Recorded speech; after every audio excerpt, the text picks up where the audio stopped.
الله الرحمن الرحيم إنا أنزلناه في ليلة القدر وما أدراك ما ليلة القدر ليلة القدر خير من 1000 شهر تنزل الملائكة والروح فيها بإذن ربهم من كل أمر سلام هي حتى مطلع الفجر.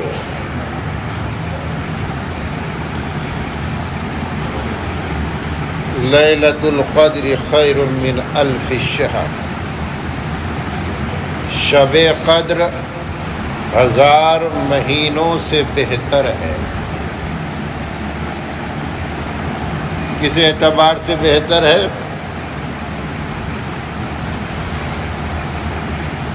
ثواب کی زیادتی کے اعتبار سے.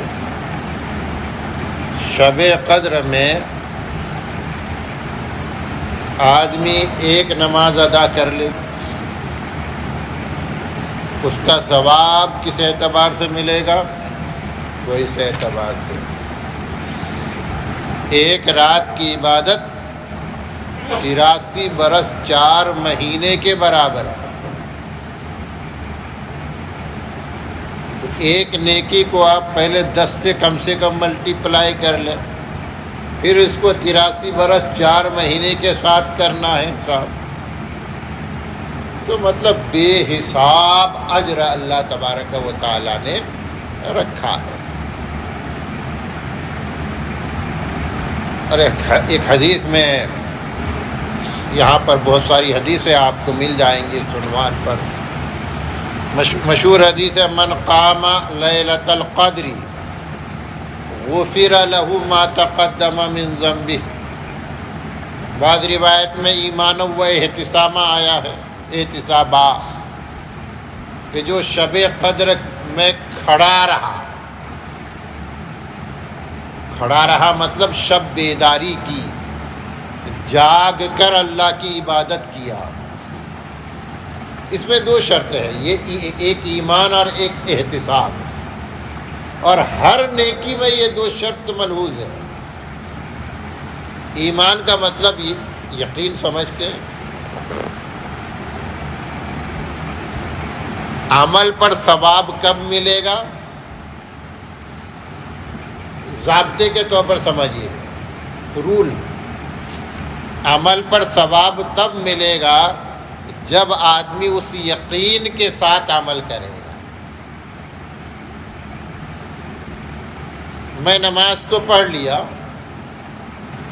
لیکن نماز پر جو ملنے والے اجر ہیں کہ جنت ملے گی، اللہ راضی ہوگا، یہ ہوگا، وہ کیا، یہ سب ایسی باتیں ہیں. ان باتوں پر مجھے یقین نہیں ہے. تو جب تک یقین نہ ہو عمل کا ثواب نہیں ملے گا.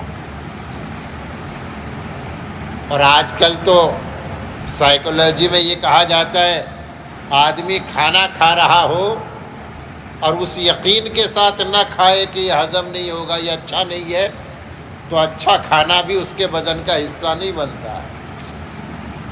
پہلے یقین کرو کہ یہ بہت اچھا ہے، اس سے مجھ کو فائدہ ہوگا، تب کہتے ہیں کھانا برابر ہضم ہوگا، جزء بدن بنے گا، ورنہ کہتے ہیں کھانا بیکار. تو بغیر یقین کے اللہ تعالیٰ ثواب کیسے دے دے گا؟ اللہ کے بتائے ہوئے ثواب پر یقین کرو پہلے، ایک شرط. دوسری شرط ہے احتساب. احتساب کا مطلب اسی ثواب کو پانے کے لیے کرو. پہلی شرط یقین، اور وہ جو ثواب بتایا گیا ہے اسی کی نیت کر کے وہ عمل کرو.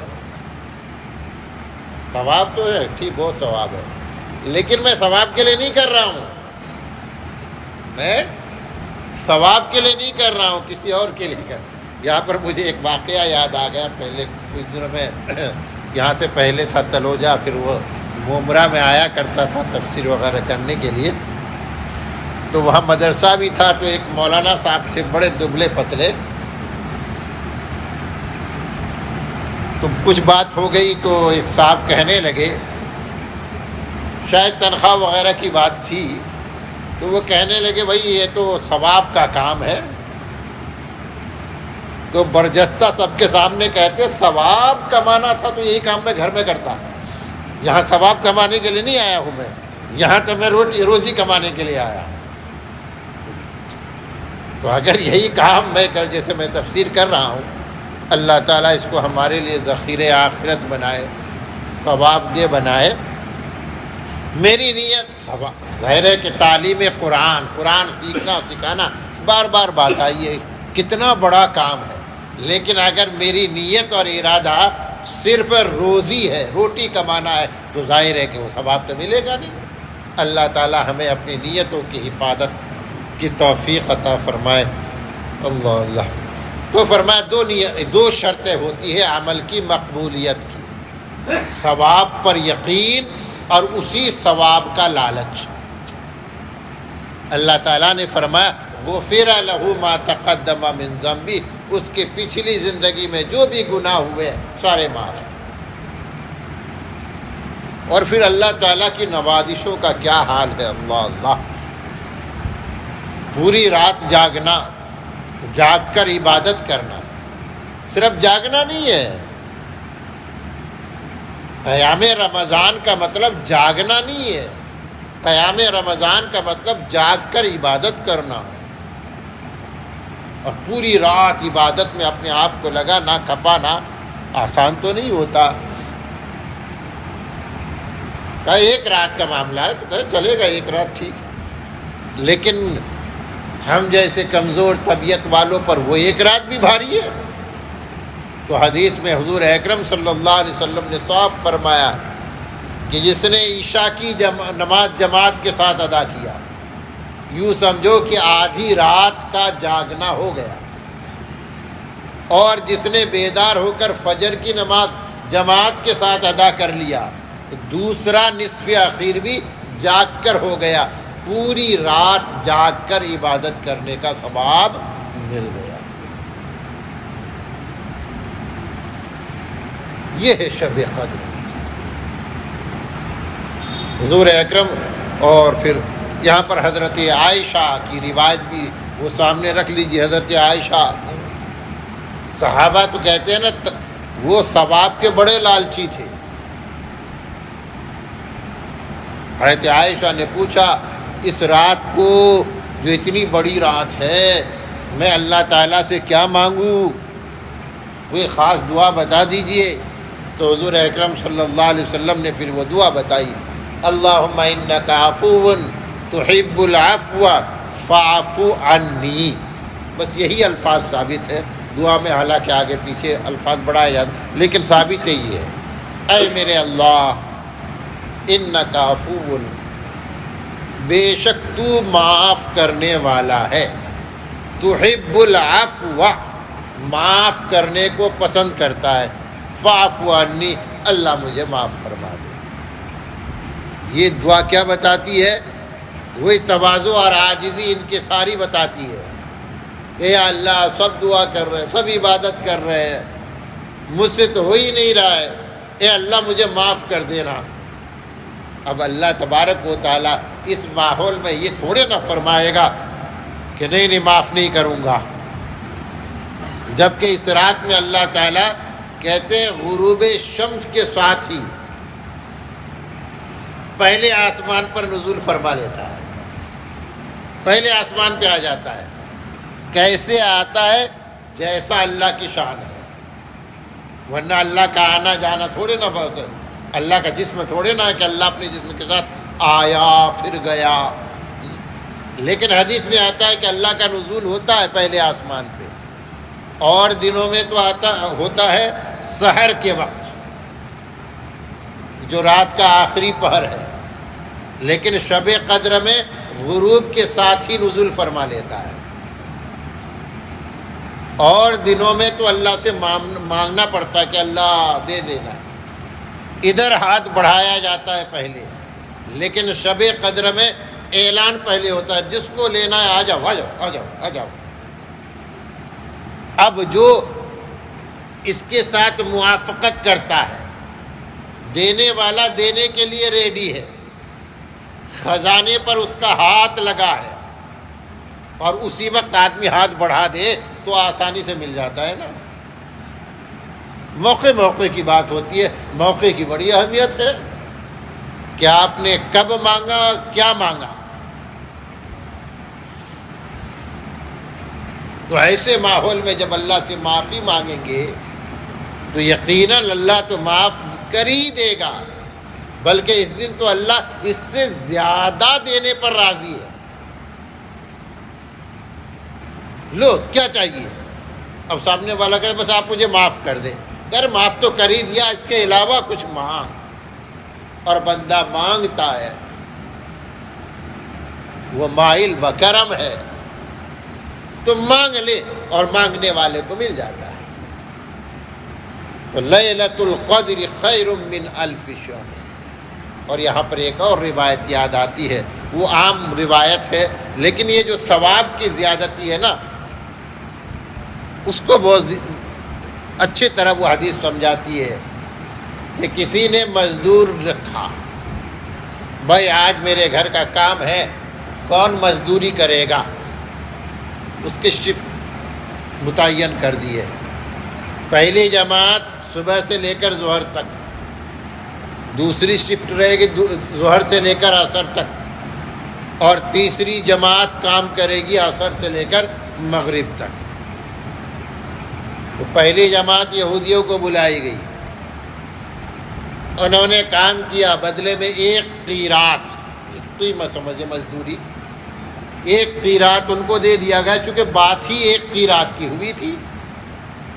دوسری جماعت عیسائیوں کی آئی، انہوں نے ظہر سے لے کر عصر تک کام کیا، ان کو ان کی جو متعینہ مزدوری تھی وہ دے دی گئی، ایک قیرات۔ تیسری جماعت امت محمدیہ علی صاحبہا الفتحیۃ والسلامہ، یہ آئی، انہوں نے مختصر عصر سے مغرب، اللہ تعالیٰ نے ان کو 2 قیرات اجر دے دیا۔ کتنا دیا؟ 2 قیرات ڈبل۔ اب دوسرے لوگ کھڑے ہو گئے کہ نحن اکثر عملا واقل اجرا، کہ ہمارا کام زیادہ اور اجرت کم۔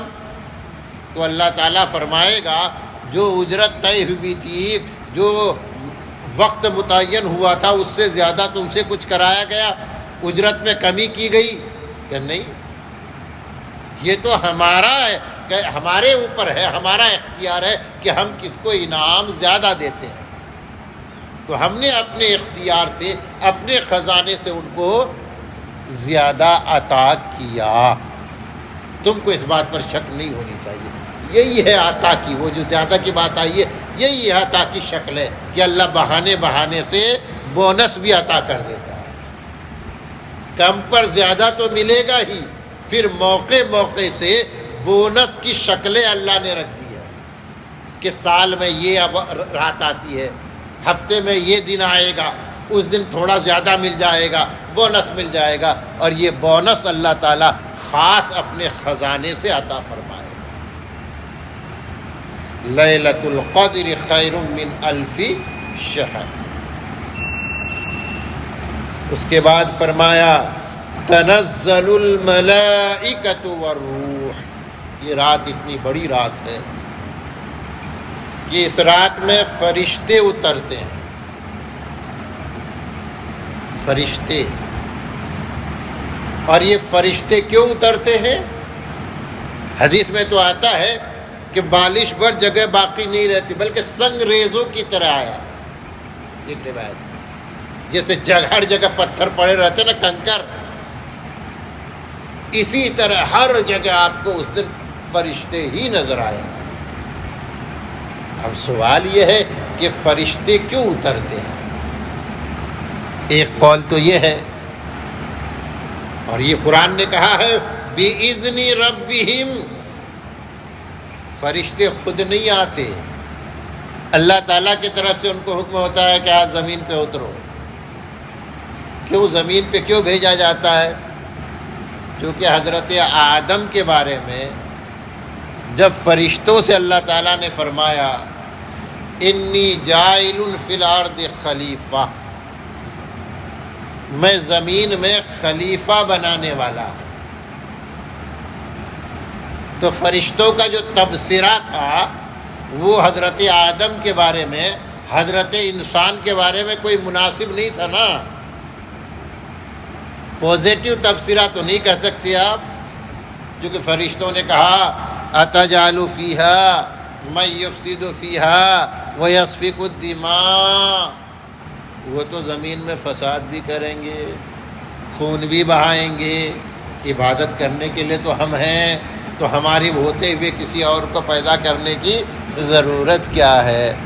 تو اللہ تعالیٰ فرشتوں کو بھیجتا ہے کہ جا کے دیکھو تو صحیح انسان کیا کر رہے ہیں. اب جب اس رات کی خصوصی مناسبت سے ہر کوئی عبادت میں مشغول رہتا ہے تو فرشتے کہتے ہیں یا اللہ بے شک تو بڑا جاننے والا ہے، علیم و حکیم ہے، یہ تو خوریزی بھی کر سکتے ہیں لیکن آج خوریزی نہیں کر رہے ہیں، عبادت کر رہے ہیں. یہ تو گناہ بھی کر سکتے ہیں لیکن آج گناہ نہیں کر رہے ہیں، اے اللہ تیری عبادت میں لگے ہوئے ہیں. تو وہ بتانے کے لیے کہا جاتا ہے جاؤ دیکھو. دوسرا قول، بلکہ دوسری وجہ یہ بھی ہو سکتی ہے، ساتھ میں جوڑ لیجئے، کہ فرشتوں کا وجود نورانی ہوتا ہے.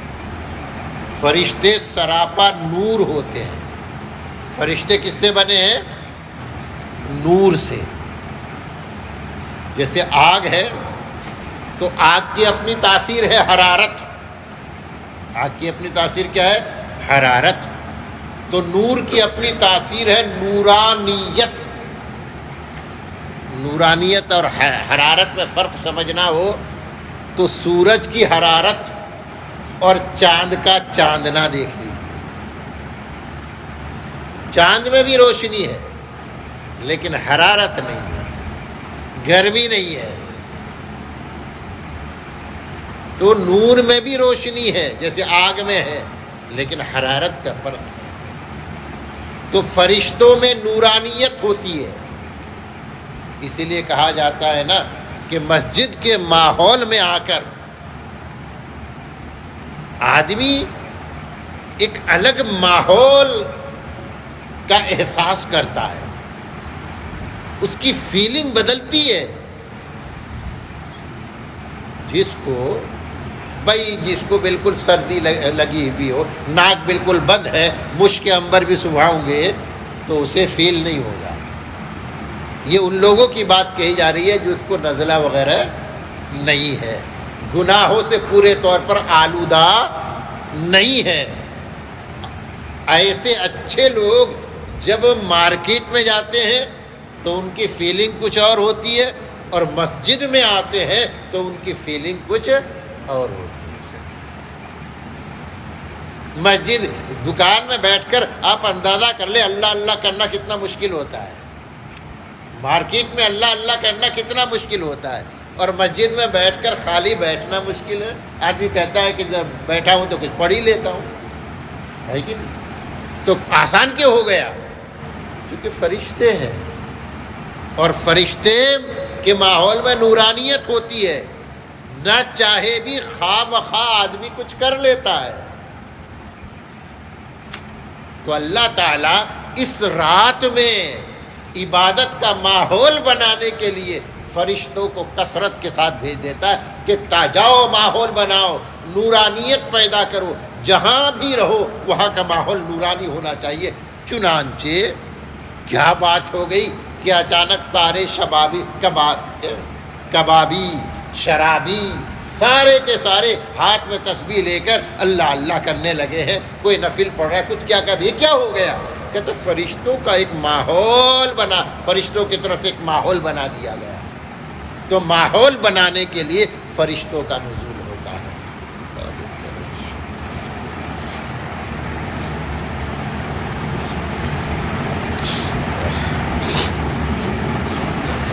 الحمدللہ رب العالمین.